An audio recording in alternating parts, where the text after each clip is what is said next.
day, everyone. I am Figueres Angelo together with my partner. So we are here to discuss our topic, contrastive patch artificial family planning method. So what is contrastive patch? The contrastive patch is a type of the hormonal constriction, also known as the patch. It has small, then a flexible patch that's applied to the skin, usually on the abdomen, bot- buttocks, or upper arm. The patch releases hormones estrogen and progestin that prevent ovulation and thicken cervical mucus to block sperm. So guys, how the method works?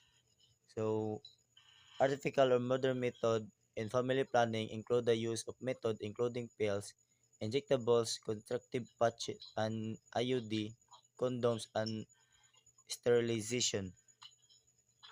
So the contraceptive patch work by releasing hormones. So prevention of ovulation stop the ovaries from releasing an egg, so there's no egg available for fertilization.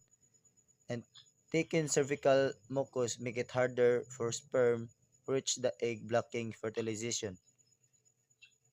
So let's talk about the advantage and disadvantage. Advantage is easy, effective, weekly use, reversible, regulate period. So easy is just apply a new patch once a week. And effective is 91-99 effective in preventing pregnancy. The regulation period can make menstrual cycle more regular. So less cramp is may reduce menstrual cramp and bleeding. Ang reversible is fertility return quickly after stopping use. So ang disadvantage is skin irritation.